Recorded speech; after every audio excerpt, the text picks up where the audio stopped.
பொதுவா ஒரு ஆயுதம் அப்படின்னு சொன்ன உடனே உங்களுக்கு என்ன தோணும்? ஒரு ஒரு துப்பாக்கி, இல்லனா ஒரு கூர்மையான கத்தி. சரியா? தொட்டு பார்க்க முடியும். அதோட ஆபத்த நாம நேரடியா உணர முடியும். ஆமா, உங்கள நோக்கி ஒரு ஆயுதம் வரும்போது நீங்க தற்காத்துக்க முயற்சி பண்ணுவீங்க. எக்ஸாக்ட்டா. ஆனா மனித குலத்தோட வரலாற்ற கொஞ்சம் உற்று கவனிச்சீங்கன்னா, இந்த இரும்பாலான ஆயுதங்கள விட பல மடங்கு கூர்மையான, உலகத்தையே தலகீழா புரட்டி போட்ட ஒரு ஆயுதம் இருக்கு. எந்த சத்தமும் இல்லாம சமூகத்துக்குள்ள ஊடுருவக்கூடியது. அந்த ஆயுதம் வெறும் காகிதத்தால் ஆனது அப்படின்னு சொன்னா உங்களால நம்ப முடிகிறதா? வாவ்! அந்த காகிதங்கள் தான் பல சாம்ராஜ்யங்களை உருவாக்கியிருக்கு, பல சர்வாதிகாரங்களை எந்த ஒரு ரத்த கலரியும் இல்லாம அப்படியே வேரோட வீழ்த்திருக்கு. உண்மையிலேயே அது ஒரு பெரிய விஷயம்தான். இன்னைக்கு நாம அலசப் போற விஷயம் அதுதான். நேயர்களே, உங்களை இந்த ஆழமான உரையாடலுக்கு உற்சாகமாக வரவேற்கிறேன். இன்னைக்கு நம்ம கையில இருக்கிறது ஜனா அப்படிங்கிறவர் மிக சிறப்பா தொகுத்த உலக புத்தக தினம் பத்தின ஒரு அற்புதமான ஆவணம். கண்டிப்பா. இது ஏதோ சும்மா புத்தகங்களை பத்தின ஒரு சாதாரண கட்டுரை கிடையாது. இல்ல, நிச்சயமா இல்ல. மனித குலத்தோட வரலாறு எப்படி இந்த புத்தக பக்கங்களுக்குள்ள பொதிஞ்சு கிடக்கு அப்படிங்கறத சொல்லும் ஒரு காலப்பெட்டகம் இது. சரி, இத விரிவாக அலசுவோம். இப்போ உலக நாடுகள் எல்லாமே சேர்ந்து உலக புத்தக தினம் அப்படின்னு ஒரு நாளை கொண்டாடுதுன்னா அதுக்கு பின்னாடி ஒரு வலுவான காரணம் இருக்கணும் இல்லையா? ஆமா, அது ஒரு பெரிய வரலாறு. ஏப்ரல் 23ஆம் தேதிய யுனெஸ்கோ 1995ல அதிகாரப்பூர்வமா அறிவிச்சாங்க. இது உலக புகழ்பெற்ற நாடக ஆசிரியர் வில்லியம் ஷேக்ஸ்பியரோட பிறந்த நாள் மற்றும் நினைவு நாள். இது நமக்கு தெரிஞ்சதுதான். ஆனா இதுக்கு பின்னாடி வேறொரு சுவாரஸ்யமான தொடக்கம் இருக்குமே. இருக்கு. இதுல ரொம்ப ஆச்சரியப்பட வைக்கும் விஷயம் என்னன்னா, இது வெறும் ஷேக்ஸ்பியரோட பிறந்த நாள் அப்படிங்கறத தாண்டி 1995ல ஸ்பெயின் நாட்டுல இருக்கிற கட்டலோனியா அப்படிங்கிற இடத்துல நடந்த ஒரு வழக்கத்துல இருந்துதான் இது உலகளாவிய கவனத்தையே ஈர்த்துச்சு. ஸ்பெயின் நாட்டுலயா? அங்க என்ன அப்படி ஸ்பெஷலா நடந்துச்சு? ஏப்ரல் 23 அன்னைக்கு அங்க இருக்கிற ஆண்களும் பெண்களும் ஒருத்தருக்கொருத்தர் புத்தகங்களையும் அதோட சேர்த்து ரோஜா மலர்களையும் பரிமாறிப்பாங்க. இது அவங்களோட ஒரு நீண்டகால பாரம்பரியம். ஒரு நிமிஷம் இருங்க. ரோஜா மலரையும் புத்தகத்தையும் மாத்திக்கிறது கேக்குறதுக்கே ரொம்ப ரொமான்டிக்கா, ஒரு மாதிரி கவித்துவமா இருக்கு. ஆமா, ரொம்ப அழகான ஒரு வழக்கம் அது. ஆனா எனக்கு இங்க ஒரு கேள்வி வருது. உலக நாடுகள் எல்லாம் சேர்ந்து கொண்டாடக்கூடிய ஒரு சர்வதேச தினத்தை வெறும் ஒரு கலாச்சார இல்ல ஒரு இலக்கிய கொண்டாட்டமா மட்டும் சுருக்கிட முடியுமா? இதுக்கு பின்னாடி வேற எந்த அரசியலோ உரிமை குரலோ இல்லையா? நீங்க கேக்குறது ரொம்ப நியாயமான ஒரு கேள்வி. ஏன்னா அது வெறும் ரோஜாக்கள் சம்பந்தப்பட்ட விஷயம் கிடையாது. சர்வதேச பதிப்பாளர்கள் சங்கம்தான் இதை யுனெஸ்கோ கிட்ட முதல்ல கொண்டு போனாங்க. அப்போ ரஷ்ய படைப்பாளிகள் ரொம்ப அழுத்தமான ஒரு கோரிக்கையை முன் வச்சாங்க.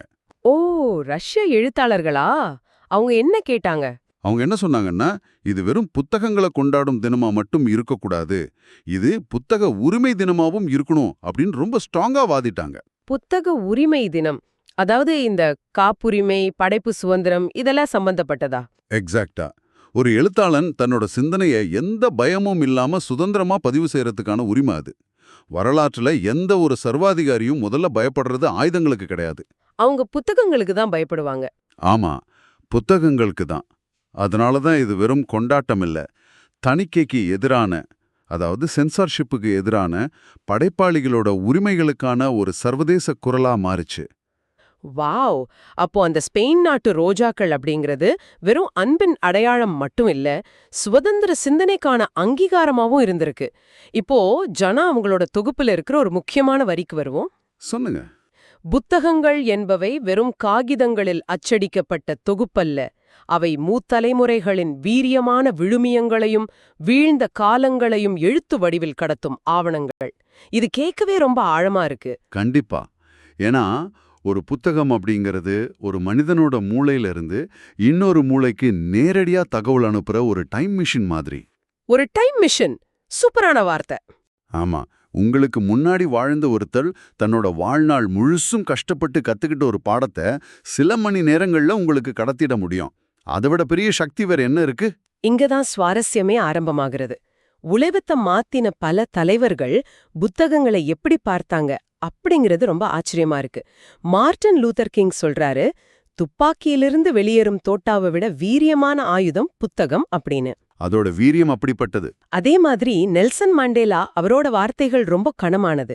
வாசிப்பு என்பது பொழுதுபோக்கல்ல, எழுத படிக்கவே கூடாது என்று சமுதாயத்தால் ஒதுக்கப்பட்ட ஒருவனுக்கு வாசிப்பு என்பது போராட்டம் அப்படின்னு பதிவு செய்றாரு. மண்டேலாவோட அந்த பார்வையை நாம கொஞ்சம் ஆழமா புரிஞ்சுக்கணும். பல 100 வருஷங்களா ஒடுக்கப்பட்ட மக்களுக்கு கல்வியும் வாசிப்பும் திட்டமிட்டு மறுக்கப்பட்டுச்சு. ஏன் அப்படின்னு என்னைக்காவது யோசிச்சிருக்கீங்களா? ஏன்? ஏன்னா அவங்க விழிப்படைஞ்சிடக்கூடாது அப்படிங்கிற ஒரு பயம்தான். கரெக்ட். ஒரு மனிதன் வாசிக்க ஆரம்பிச்சிட்டான்னா அவன் கேள்வி கேட்க ஆரம்பிப்பான், தனக்கு கற்பிக்கப்பட்ட பொய்களை கண்டுபிடிக்க ஆரம்பிப்பான். வாசிப்பு அப்படிங்கிறது ஒரு மனிதனோட மூளையில விமர்சன சிந்தனையை, அதாவது கிரிட்டிக்கல் திங்கிங்கை தூண்டிவிடும். அது ஒரு தீப்பொறி மாதிரி. ஆமா. அதனாலதான் கல்வி மறுக்கப்பட்ட ஒரு சமூகத்திலிருந்து ஒருத்தர் புத்தகத்தை கையில எடுக்கிறாருன்னா அவர் வெறும் பேப்பரை படிக்கல, தன்னோட அடிமை விலங்க உடைக்கிறாருன்னு அர்த்தம். ஆக வாசிப்பு என்பது அதிகாரம். அதத்தான் ஆல்பர்ட் ஐன்ஸ்டீனும் சொல்லியிருக்காரு. மனிதனோட பெரிய கண்டுபிடிப்பு எதுன்னு கேட்டப்போ அவர் சற்றும் யோசிக்காம புத்தகம் அப்படின்னு சொன்னதா இந்த ஆவணம் குறிப்பிடுது. ஆச்சரியமா இருக்குல்ல? ஆமா, சக்கரம், நெருப்பு, மின்சாரம் இது எல்லாமே பெரிய கண்டுபிடிப்புகள் தான். ஆனா அந்த கண்டுபிடிப்புகளை எல்லாம் அடுத்த தலைமுறைக்கு கொண்டு போனது புத்தகம் தானே. அது ஒரு விதையை போல, பார்க்க சின்னதா இருக்கும், ஆனா அதுக்குள்ள ஒரு பெரிய விருட்சமே மறைஞ்சிருக்கு. ரொம்ப சரியான ஒப்பீடு. அந்த விதை ஒரு தனிமனிதனோட மூளைக்குள்ள விழும்போது என்ன நடக்குது அப்படிங்கிறது தான் இங்க அறிவியல் பூர்வமான ஆச்சரியம். மூளைக்குள்ள நடக்கிற மாற்றங்கள். ஆமா, ஆவணத்துல வாசிப்போட 5 முக்கிய பயன்களை பத்தி ரொம்ப தெளிவா சொல்லியிருக்காங்க. அறிவை வளர்த்தல், விமர்சன சிந்தனை, மொழித்திறன், மன அழுத்தம் குறைதல், அப்புறம் வாழ்க்கைக்கு வழிகாட்டுதல். ஒரு நிமிஷம், நான் இங்க குறுக்கிடுறேன். நீங்க சொல்றதெல்லாம் 100% உண்மைதான். ஆனா இன்னைக்கு இருக்கிற ஒரு சராசரி நேரின் சார்பா நான் ஒரு கேள்வியை முன்வைக்கிறேன். கேளுங்க. நாம இப்போ ஒரு ஃபாஸ்ட் ஃபுட் டிஜிட்டல் யுகத்துல இருக்கோம். எனக்கு ஏதாவது சந்தேகம்னா நான் ChatGPT கிட்ட கேக்குறேன். 2 செகண்ட்ல எனக்கு பதில் வந்துருது. யூடியூப்ல 1 மணி நேர ஹிஸ்டரிய வெறும் 60 செகண்ட் ரீல்ஸ்ல தெரிஞ்சுக்க முடியுது. Instant gratification. அதேதான். இப்படி ஒரு உலகத்துல ஒருத்தர் ஏன் மணிக்கணக்கா உட்கார்ந்து மெனக்கெட்டு ஒரு 300 பக்கம் புத்தகத்தை படிக்கணும்? நேயர்களுக்கும் இது தோணும். இது நேர விரயம் இல்லையா, வாசிப்பு கொஞ்சம் சோர்வாதான் தோணுது அப்படின்னு. இதை ஒரு பெரிய கண்ணோட்டத்தோட இணைத்து பார்த்தால் உங்களுக்கு புரியும். இதை உளவியல் மற்றும் நரம்பியல், அதாவது நியூரோ சயின்ஸ் கோணத்துல நாம பார்க்கணும். நீங்க சொல்ற அந்த 60 செகண்ட் வீடியோக்கள் உங்களுக்கு தகவலை தரலாம், ஆனா அறிவை வளர்க்காது. தகவல் வேற, அறிவு வேற. கண்டிப்பா. ஏன்னா நீங்க ஒரு வீடியோவை பார்க்கும்போது உங்க மூளை பாசிவ் மோட்ல இருக்கு. எல்லா காட்சியும் சத்தமும் ரெடிமேடா உங்களுக்கு ஊட்டப்படுது. மூளைக்கு எந்த வேலையும் இல்ல. ஆனா ஒரு புத்தகத்தை படிக்கும்போது என்ன நடக்குது தெரியுமா? என்ன நடக்குது? நாம எழுத்துக்களை பார்க்கறோம், அத வார்த்தைகளா புரிஞ்சுக்கிறோம். அது மட்டும் இல்ல, நீங்க ஒரு நாவலையோ அல்லது வரலாற்றையோ படிக்கும்பொழுது உங்க மூளையோட முன்பகுதி, ஃப்ரண்டல் லோப், பயங்கரமா வேலை செய்ய ஆரம்பிக்குது. எழுத்தாளன் சொல்லும் அந்த உலகத்தை, அந்த மனிதர்களை, அந்த இடங்களை உங்க மூளைக்குள்ள நீங்களே சிமுலேட் பண்றீங்க. ஓ, நாமளே கற்பனையில ஒரு உலகத்தை உருவாக்குறோம். எக்ஸாக்டா. உங்க மூளை தனக்குத்தானே ஒரு திரையரங்கத்தை உருவாக்குது. இது உங்க நரம்பியல் இணைப்புகளை ரொம்ப வலுப்படுத்துது. இதுக்கு பேரு நியூரோ பிளாஸ்டிசிட்டி. வீடியோ பார்க்கும்போது இது நடக்காது. அதனால தான் தொடர்ந்து புத்தகங்கள் படிக்கிறவங்களுக்கு கவனக்குறைவு பெரிய அளவுல வர்றதில்ல. வாவ். அதாவது வீடியோ பார்க்கறது மூளைக்கு ஒரு ஜங்க் ஃபுட் மாதிரி, வாசிப்பு அப்படிங்கிறது மூளைக்கான ஒரு ஜிம் ஒர்க் அவுட் மாதிரி. நாமளே அந்த உலகத்தை உருவாக்குறோம். அப்போ இந்த ஆவணத்துல சொல்ற அந்த விமர்சன சிந்தனை எப்படி வளருது? மூளை இந்த மாதிரி தகவல்களை ப்ராசஸ் பண்ண பழகிடுச்சுன்னா, நிஜ வாழ்க்கையில ஒரு வாட்ஸ்அப் ஃபார்வர்டோ இல்ல ஒரு போலி செய்தியோ வரும்போது மூளை அதை அப்படியே கண்ணை மூடிட்டு ஏத்துக்காது. இது ஏன்? இதுக்கு என்ன ஆதாரம் அப்படின்னு கேள்வி கேட்க ஆரம்பிக்கும். கரெக்ட். அதுதான் வாசிப்பு கொடுக்கிற உண்மையான அதிகாரம். இது ரொம்ப தெளிவா புரியுது. அதே மாதிரி மன அழுத்தத்தை குறைக்கிறதுக்கும் வாசிப்பு உதவுதுன்னு ஆவணம் சொல்லுது. அது எப்படி சாத்தியம்? வேலை பழுல ஒருத்தர் சோர்வா இருக்கும்போது மறுபடியும் மூளைக்கு வேலை கொடுக்கிற வாசிப்பு எப்படி அமைதியை தரும்? இது பார்க்கறதுக்கு ரொம்ப சுவாரஸ்யமான முரண்பாடு மாதிரி தெரியும். ஆனா நாம நம்ம அன்றாட பிரச்சனைகளை நினைச்சுக்கிட்டே இருக்கும்போது உடம்புல கார்டிசால் அப்படிங்கிற ஸ்ட்ரெஸ் ஹார்மோன் சுரக்குது. ஆமா, டென்ஷன் ஆகும்போது அது நடக்கும். ஆனா நீங்க ஒரு நல்ல புத்தகத்துக்குள்ள மூழ்கும்போது உங்க மூளை முழுவதுமா அந்த புத்தக உலகத்துக்குள்ள ஷிஃப்ட் ஆயிடுது. இது ஒரு வகையான ஃப்ளோ ஸ்டேட் அப்படின்னு உளவியல்ல சொல்றாங்க. ஃப்ளோ ஸ்டேட், அதாவது வேற எந்த சிந்தனையும் இல்லாம ஒன்றி போறது. ஆமா, இது தியானம் செய்யறதுக்கு சமம். மூளை ஒரே ஒரு விஷயத்துல முழு கவனத்தையும் குவிக்கும்போது ஆட்டோமேட்டிக்கா ஸ்ட்ரெஸ் ஹார்மோன்கள் குறைஞ்சு மனசு அமைதியாகுது. சரி, வாசிப்போட நன்மைகள் என்ன? அது மூளையில எப்படி மாயங்கள் செய்யுதுன்னு அக்குவேர் ஆணிவேர பிரிச்சு மேய்ஞ்சிட்டோம். ஆனா எனக்கு இப்போ அடுத்த மிகப்பெரிய சவால் ஒண்ணு கண்ணுக்கு தெரியுது. என்ன சவால் அது? ஒரு பழக்கத்தை ஆரம்பிக்கணும்னு நினைக்கிறப்போ வர்ற சவால் அது. தினமும் 20 முதல் 30 நிமிஷம் படிங்க அப்படின்னு ஜனா அவங்களோட ஆவணத்துல ஒரு அறிவுரை இருக்கு. கேட்க நல்லா இருக்கு. ஆனா ஒரு ஸ்மார்ட் போனை கையில வச்சுக்கிட்டு நோட்டிபிகேஷன்ஸ் மாறி மாறி அடிச்சுக்கிட்டே இருக்கிறப்போ ஒருத்தர் எப்படி இந்த வாசிப்பு பழக்கத்தை நமக்குள்ள விதைக்கிறது? இத பழக்கமா மாத்துறதுக்கு சில மைக்ரோ ஹேபிட்ஸ் இருக்கு. முதல் விஷயம், நீங்க எடுத்த உடனே நான் இன்னைக்கு 50 பக்கம் படிப்பேன் அப்படின்னு பெரிய இலக்க வைக்க கூடாது. அது மூளைக்கு பயத்தை ஏற்படுத்தும்.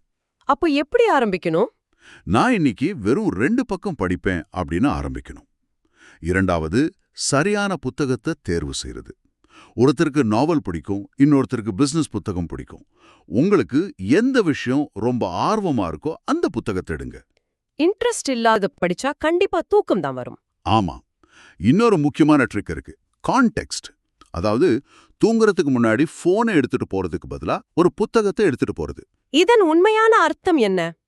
எனக்கு இதுல ஆவணம் சொல்லியிருக்கிற இன்னொரு முக்கியமான குறிப்பு ரொம்ப பிடிச்சிருந்தது. கவனத்துடன் வாசிப்பது, அதாவது ஆக்டிவ் ரீடிங். ஓ ஆமா, அது ரொம்ப முக்கியம். சும்மா நியூஸ் பேப்பர் மாதிரி படிக்காம கையில ஒரு பென்சிலோ ஹைலைட்டரோ வச்சுக்கிட்டு நமக்கு பிடிச்ச வரிகளை குறிப்பெடுத்து படிக்கிறது. இதை செய்யும்போது அந்த புத்தகத்தோட நாம நேர்காணல் செய்யற மாதிரி ஒரு உணர்வு வரும். அதுக்கப்புறம் படிச்சத நண்பர்கள் கிட்ட விவாதிக்கிறது. நிச்சயமா. ஒரு புத்தகத்தை பத்தி நீங்க விவாதிக்கும் போதுதான் அந்த புத்தகம் உங்க மனசுல முழுமை அடையுது. இங்கதான் அந்த ஆவணத்துல இருக்கிற ஒரு அற்புதமான ஒப்பீட்டை கொண்டு வரணும். எந்த ஒப்பீடு? புத்தக வாசிப்பு என்பது ஓடும் நதியை போன்றது. ஒரு புத்தகம் இன்னொரு புத்தகத்திற்கு நம்மை அழைத்துச் செல்லும். நீங்க ஒரு தலைப்பை பத்தி படிக்க ஆரம்பிப்பீங்க. அதுல வர ஒரு சந்தேகம் உங்களை இன்னொரு புத்தகத்தை தேட வைக்கும். இது ஒரு முடிவில்லாத அறிவு நதி. நிஜமாவே இது ஒரு அழகான, ரொம்ப ஆழமான ஒப்பீடு. ஒரு தேடல் இன்னொரு தேடலுக்கு கதவு திறக்குது. சரி, இது ஒரு தனி மனிதனோட பழக்கம். இது எப்படி ஒரு சமூக இயக்கமா மாத்துறது? அதுதான் அடுத்த கட்டம். இந்த இடத்துல தான் ஜனா அவர்களின் ஆவணம் ரொம்ப முக்கியமான ஒரு விஷயத்த பேசுது. புரட்சி கவிஞர் பாரதிதாசனோட வரிகளை அவங்க மேற்கோள் காட்டுறாங்க. புனிதமுற்றும் மக்கள் புதுவாழ்வு வேண்டின் புத்தக சாலை வேண்டும் நாட்டில் யாண்டும். அதாவது ஊருக்கூர் நூலகம் வரணும் அப்படிங்கிறது. நூலகங்கள் மட்டும் இல்ல, பள்ளிகள்ல வாசிப்பு மணி, ரீடிங் அவர் ஒதுக்குறது, இன்னைக்கு இருக்கிற ட்ரெண்டுக்கு ஏத்த மாதிரி டிஜிட்டல் புத்தகங்களை பயன்படுத்துறது எல்லாமே இதுல அடங்கும். ஆனா இது எல்லாத்தையும் விட ரொம்ப முக்கியமான ஒரு விஷயத்தை இந்த தொகுப்பு முன்னிறுத்துது. புத்தகத் திருவிழாக்கள்? சரியா? எக்ஸாக்டா, புத்தகத் திருவிழாக்கள். இத வெறுமனே புத்தகங்கள் விக்கிற கடை அப்படின்னு ஆவணம் சொல்லல. இத ஒரு அறிவை ஜனநாயகப்படுத்தும் விழா அப்படின்னு சொல்லுது. அறிவை ஜனநாயகப்படுத்துதல். இது கேட்கவே ரொம்ப பவர்ஃபுல்லா இருக்கு. இதோட உண்மையான அர்த்தம் என்ன? கொஞ்சம் விரிவாக சொல்ல முடியுமா? கண்டிப்பா. ஒரு காலத்துல சில நூற்றாண்டுகளுக்கு முன்னாடி பாத்தீங்கன்னா, புத்தகங்கள் எல்லாம் சங்கிலியால கட்டப்பட்டு பெரிய பெரிய அரண்மனைகள்லயும் சில பிரத்யேக கல்விக்கூடங்கள்லயும் மட்டுமே இருந்துச்சு. ஆமா, சாதாரண மக்களுக்கு அது கிடைக்கல. சாமானிய மக்களுக்கு அறிவு அணுகிற உரிமை மறுக்கப்பட்டுச்சு. அறிவு அப்படிங்கிறது மேல்தட்டு மக்களுக்கான ஒரு விஷயமாகவே இருந்துச்சு. ஆனா அச்சியந்திரம் வந்த பிறகும் இந்த மாதிரி புத்தக கண்காட்சிகள் ஊருக்கூர் நடக்கும்போதும் என்ன ஆகுது? அந்த அறிவு எல்லாருக்கும் போய் சேருது. ஆமா, உலகத்தோட தலைசிறந்த அறிஞர்களோட சிந்தனைகளை ஒரு சாதாரண கிராமத்துல இருக்கிற மாணவனும் வாங்க முடியுது. இதத்தான் நாலேஜ் ஓப்பன் சோர்சிங் அப்படின்னு சொல்லலாம். அறிவை ஜனநாயகப்படுத்துதல்னா இதுதான். இப்போ புரியுது. அப்போ தனி மனிதன் வாசிக்க ஆரம்பிக்கும்போது அவன் தன்னம்பிக்கை பெறான். அது அவனோட குடும்பத்துக்கு ஒரு முன்மாதிரியா மாறுது. அப்படிப்பட்ட குடும்பங்கள் சேர்ந்த சமூகம் ஒரு அறிவு சார்ந்த சமூகமா உருவாகுது. அப்புறம் அது ஒட்டுமொத்த நாட்டோட வளர்ச்சியா மாறுது. கடைசியில இது அந்த ஒட்டுமொத்த நாட்டோட பொருளாதார கல்வி முன்னேற்றமா உருவெடுக்குது. ஒரு சின்ன புத்தகத்தை திறக்கிறதுனால ஒரு பெரிய சங்கிலி தொடர் மாற்றம் நடக்குது. இது வெறும் தியரி கிடையாது. வரலாறு நெடுகிலும் வாசிக்கிற சமூகங்கள் தான் உலகத்தை வழிநடத்தியிருக்கு. உலகப் போருக்கு அப்புறம் அழிஞ்சு போன பல நாடுகள் மீண்டும் எழுந்து நின்னதுக்கு காரணம் அவங்க கட்டமைத்த கல்வி மற்றும் நூலகங்கள் தான். அதனாலதான் ஒவ்வொரு நாளும் ஒரு புத்தகம் வாழ்க்கை முழுவதும் வளர்ச்சி அப்படின்னு ஆவணம் அழுத்தமா பதிவு செய்யுது. கண்டிப்பா. டிஜிட்டல் உலகம் எவ்ளோ வேகமா சுழன்றாலும் சரி, செயற்கை நுண்ணறிவு அதாவது AI எவ்ளோ வளர்ந்தாலும் சரி, புத்தகங்கள் தான் மனிதனோட மிக சிறந்த நண்பர்கள் அப்படிங்கறத நம்ம மறந்துடக்கூடாது. சிந்திக்கும் வரைதான் நாம் மனிதர்கள். அந்த சிந்தனையை கூர்மையாக்கும் சிற்றுளியாக புத்தகங்கள் தான் எப்பவும் இருக்கும். ரொம்ப அருமையா சொன்னீங்க. நேர்களே, நாம இந்த ஆழமான உரையாடலோட இறுதிப் பகுதிக்கு வந்துட்டோம். ஸ்பெயின் நாட்டு வீதிகள்ல ஆரம்பிச்ச ரோஜாக்கள் மற்றும் புத்தக பரிமாற்றத்துல தொடங்கி ஷேக்ஸ்பியர், மண்டேலா, ஐன்ஸ்டைன் அவங்களோட பார்வையை தாண்டி ஒரு புத்தகம் எப்படி உங்க மூளையில நரம்பியல் மாற்றங்களை உருவாக்குது, அது எப்படி ஒரு சமுதாயத்தோட அறிவை ஜனநாயகப்படுத்துது அப்படிங்கறத வரைக்கும் ரொம்ப ஆழமா அலசிட்டோம். இது ஒரு முழுமையான பயணம். வெறும் தகவல் கிடையாது. இது நம்ம வாழ்க்கை முறையை மாத்துறதுக்கான ஒரு வரைபடம். கண்டிப்பா. இப்போ இந்த ஆவணத்துல இருக்கிற 2 முக்கியமான கருத்துக்களை இணைச்சு நேயர்களான உங்ககிட்ட ஒரு சிந்தனையை கிளறிவிட ஆசைப்படுறேன். ஆவணம் சொல்லுது ஒரு புத்தகம் 1000 நண்பர்களுக்கு சமம் அப்படின்னு. ஆமா. அதே ஆவணம்தான் புத்தகங்கள் எதிர்கால தலைமுறைக்கு விழுமியங்களை கடத்தும் காலப் பெட்டகம் அப்படின்னு சொல்லுது. அப்படியானால் யோசிச்சு பாருங்க, உங்க வீட்டு அலமாரியில இருக்கிற அந்த புத்தகங்களின் தொகுப்பு தான் உங்களுடைய 1000 நண்பர்கள். அப்படின்னா அந்த நண்பர்கள் உங்கள பத்தி என்ன சொல்றாங்க? வாவ், இது ஒரு நல்ல கேள்வி. உங்க சிந்தனை எப்படிப்பட்டதுன்னு அவங்க பிரதிபலிப்பாங்க இல்லையா? நாளைக்கு உங்க வருங்கால சந்ததி உங்க வீட்டு அலமாரிய திறக்கும்போது நீங்க அவங்களுக்கு விட்டுட்டு போக போற அந்த கால பெட்டகத்துல என்னென்ன பொக்கிஷங்களை சேர்த்து வச்சிருக்கீங்க? அதை நாம யோசிக்கணும். நீங்க வாசிக்கிற ஒவ்வொரு புத்தகமும் நீங்க எப்படிப்பட்ட எதிர்காலத்தை உருவாக்குறீங்க அப்படிங்கறதுக்கான ஒரு உயிருள்ள சாட்சி அல்லவா? உங்க வீட்டு அலமாரியில இருக்கிற புத்தகங்கள் வெறும் காகிதங்கள் இல்ல, அது உங்க எதிர்காலத்தோட DNA. இத சற்று சிந்திட்டு பாருங்கள்.